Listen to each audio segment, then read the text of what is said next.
Hello there, lovely people, and welcome back to Seduce Me. Where we left it off, Ms.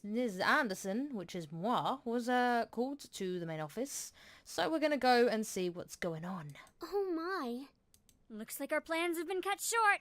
The men in white coats have finally come to get you. Oh. Suzu, don't joke around. What if it's serious? Fine. If something happens, just call us.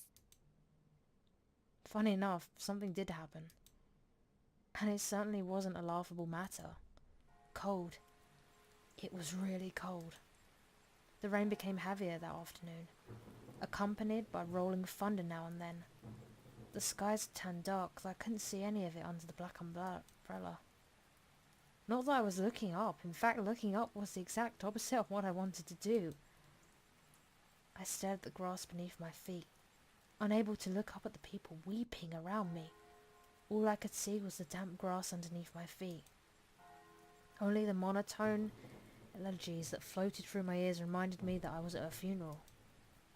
It was only when the speeches ended that I finally was able to raise my head. A small gathering of people, mostly made of relatives that I didn't even know were related to me, were huddled around a simple, small grave. For a while, all I heard was the sound of raindrops and umbrellas. If it weren't raining, everything would be in a heavy, heavy silence. I looked beside me, where my father was standing and holding up a large black umbrella for our small family of 3. His face was emotionless, a strange sight next to my weeping mother.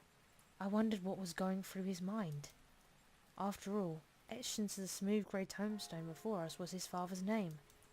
My grandfather, the one who raised me like his own daughter, had passed away that day. The ceremony was small, only close family allowed to come. Slowly though, people began to leave, leaving my father, mother and me behind our grave. A man dressed in a clean black suit under the uniform black umbrella of the flower attendants walked towards us, introducing himself as grandfather's lawyer. He pulled out a few documents from his suitcase and began to read aloud its contents. And now, I shall read Harold Anderson's last will and testament. Only my parents and I were allowed to be present for my grandfather's will. It was under the strict request of his lawyer, and there was a reason why. And to my dearest granddaughter, I give my estate. All the furniture and decor that resides within the house shall also be given to my granddaughter. Sweet! I get to have a mansion! What? I couldn't believe my ears. I'd earned the family estate at 18? That was impossible. And yet it was written by my own grandfather's hand. He passed the family estate to her? Why am I not surprised? Whoa, easy, Tiger. Dear. Well, did he say anything about what will become of the CEO and chairman position of the Anderson Toys Company? No. It is presumed that the vice chairman will succeed the position. Even to the bitter end he wouldn't give in. Oh, what a stubborn old man. Shaking his head, my father turned to face my mother with a serious expression on his face. About the estate. Should we send her there to get used to the building? It'll be a good place for her to live after high school. Are you sure we should? Why not? This would be a good experience for her. He's so fucking rude. Deal with it. She liked me more and gave me an estate. Honey, what do you think? I wasn't really sure what to say. Why did my grandfather think that I was the appropriate heir to his mansion? Was I ready to live on my own? Well, that seems to be it. We'll be taking our leave now. I'm sure the little heiress needs some time to adjust. Jesus Christ. David! And that's my father right there. Even though she raised her voice, my dad wordlessly began walking back to the car, disinterested. Don't mind him, honey. I think that your grandfather's passing really affected him. Why don't we get back home for now? You can go ahead to the car, Mum. I think I need some time alone with Grandpa. Oh, of course. Take all the time you need. She gave me a quick hug and hurried after Dad. I looked around the funeral grounds, which were completely empty, safe for the sullen-looking grave that was laid in front of me. I'm sure that if Grandpa were in charge of arranging all of this, I would have been much different. It was blatantly obvious that my dad was in charge of the whole event. Who else would bury their own family the same day they pass away? Everyone knew my grandfather loved and had love for toys, and yet the grave was a mere stone slab on the ground, void of any child toys. My dad didn't even bother putting flowers. His disdain of my grandfather was almost pitiful. Sorry, Grandpa. I tried to force out some words, but the only thing that came out was a choked sob.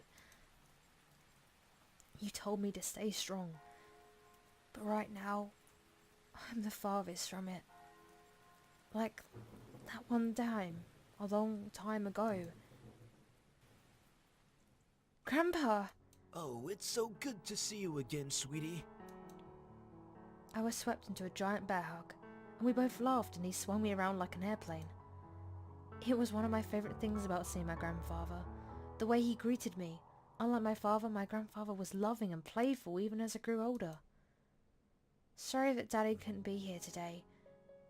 He said he wasn't feeling too good again. It had always been like that with Dad. He missed all the visits to Grandpa's house, citing that he was always busy with work or wasn't feeling well. Is that so? Well, that's okay. Daddy can come around next time. And you're here, right? Yeah. So what are we doing today, Grandpa?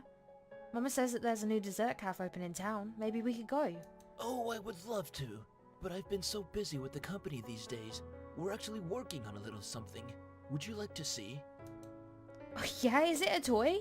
It is. I was designing a new line of them.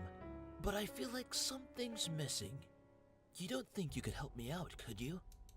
Of course. He placed the toy in my hands with a smile, and I inspected it carefully. It was a beautifully crafted, and obviously a lot of work was put into it.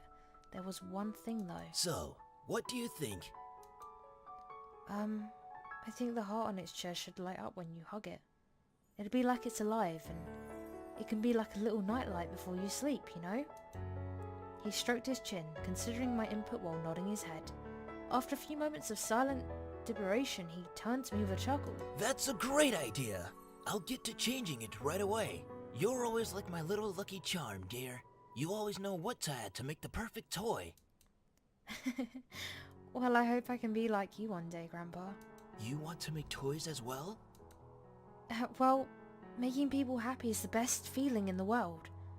I don't know if I want to make toys when I grow up, though. Don't worry too much about it. You have plenty of time to decide. Besides, you should do what makes you happy as well. That makes sense. Daddy doesn't think of that the same way, though. Your father. I'm sure he just wants the best for you. I'm not so sure about that. Sweetie, look at me. He bent down to look at my eye level, with a serious look on his face. As much as your father may say something that doesn't make sense now, you must remember that he's always thinking about you. He loves you. There's no doubt about that. And you need to love him just as equally. I don't hate Daddy, I really do love him. I don't know why he's like this, though. Your father and I have had some difficulties with each other in the past. But it's nothing that you should be concerned about. I had heard tidbits of this from Mother and various other people. The only people who had stayed quiet were my father and grandfather. Both of them refrained from saying a word on the subject matter. But it was clear that whatever happened set up a wall between them. It's hard though, trying to pretend as if nothing were wrong. However, no matter what, you have to stay strong. You're a big girl already, and, well, there'll come a day when it seems like it's you against the world. But always remember that your family and friends will be here with you. Daddy, Mommy, your friends at school, me. We'll stand together to get through it. How can you be so sure of that? Because we'll be right here and here. He pointed his finger to my head first and then pointed at my chest. Oh, grandfather, that's inappropriate! So stay strong, promise? For a moment he looked almost sad, pleading, but as quickly as it came the expression disappeared from his face, and he was all smiles once again. Promise? Upon hearing that, Grandpa let out a big burst of laughter and stood up. All right then, enough of that. How about I whip up some special homemade dessert? I know I can't accompany you at that new cafe, but we sure can talk and eat while I cook and do some paperwork. Homemade desserts? I'll race you to the kitchen. Hey, slow down there. I'm not what I used to be. You wooed me, the very home I love to see you in. Why? Why would you think I would be ready to take it, especially after this? A surge of anger bubbled within me, but I quickly swallowed it. There was no use in getting mad, especially when the person in question was no longer there. I'm sorry. It's hard to stay calm when you're left with so many questions, especially about what happened between you and Dad. What am I doing, talking to a grave? My vision blurred and I suddenly realized I was crying. My face heated and the tears rolled down my cheeks. I'll bring you flowers later. I miss you. Grandpa, I'll try my best to fulfill my promise I gave to you, even if the world might be turned against me. I left the grave, wiping my tears hastily so my parents wouldn't see. Well, it's time to head back home. I'll cook up your favorite lasagna when we get home, okay? Delicious lasagna. Thanks, Mum. However, my dad didn't speak the entire drive home. I wanted to talk to him, but after this moment at the funeral, I wasn't sure if it was a good idea. It's about time we took off those dreary black clothes. Oh my god, why is there a stick up your ass? Gathering my courage, I decided that it was time to talk. Dad, can I ask you something? Go ahead. Why do you want me to move into the States so soon? I thought I made that rather clear. The college near your grandfather's house is well known for its business program. You are planning to major in business, yes? Right after you graduate from high school, you'll just live there and can easily commute to and from school. It's a perfect fit for you. But it's so sudden. You just decided so quickly right after the funeral. Don't be so sensitive. If you're like that in the real world, you'll be crushed. I'm just saying that maybe we could talk a bit more about my future.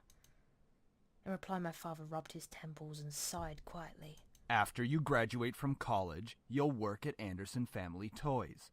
I have connections since I am part of the board of directors, so you will be guaranteed a spot. That is what we talked about before, yes? But what if... Stop mumbling! But what if I don't want to work there? Don't be silly. It's the family company. Our company. I'm not just going to hand it over to some incompetent vice chairman. He came closer to me and his face softened. Look, this is all for the best, okay? You may not know it right now, but you will appreciate it later. For some reason, when I heard him say that, something snapped in me. I wasn't exactly sure what it was, but it made me feel so angry. Do you even care that grandfather passed away? Of course I do.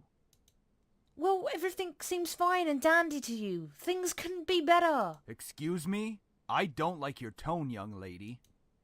It's like nothing even happened at all. Like you just ignored the fact that he's no longer here. Do not raise your voice at me. What did he ever do to deserve this?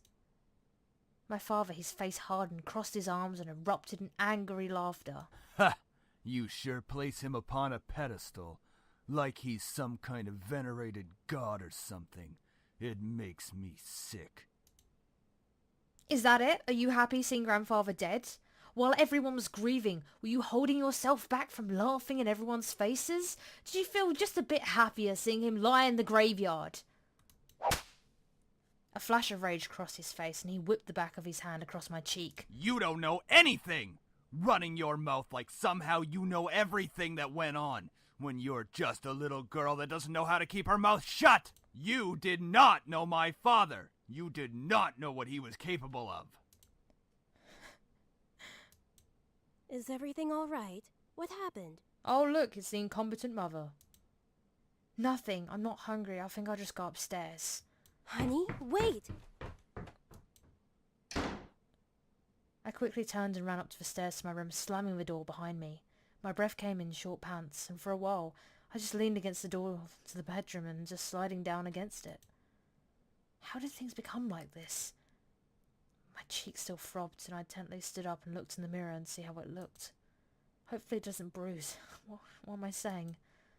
Tears formed in the corners of my eyes, but I blinked them back rapidly. I couldn't cry for the second time today. I had to be stronger than that. Are you alright?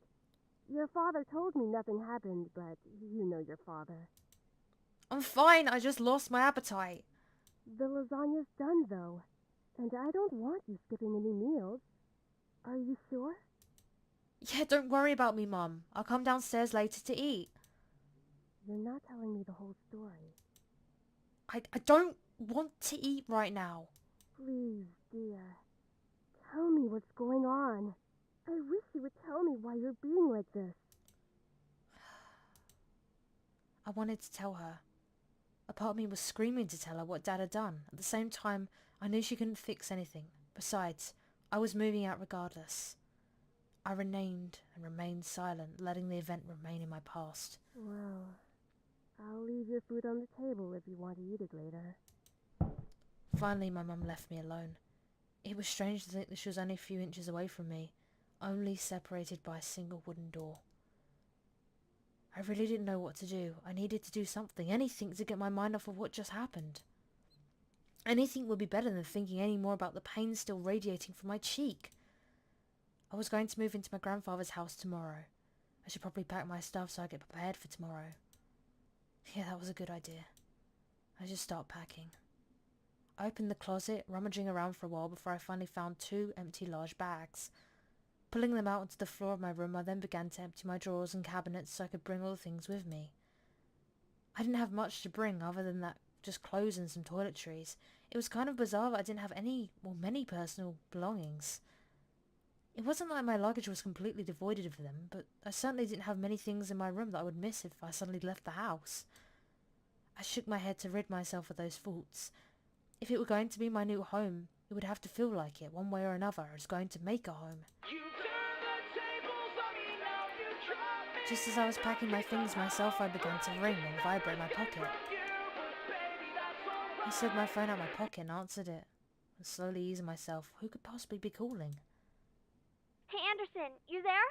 Is everything alright? We were worried about you, so we decided to call. Okay guys, I'm going to leave that episode here. Thank you for watching Seduce Me. If you did like the episode, please feel free to subscribe below and leave any comments if you felt anything about this episode. Thank you, and I'll see you guys again soon. Bye-bye.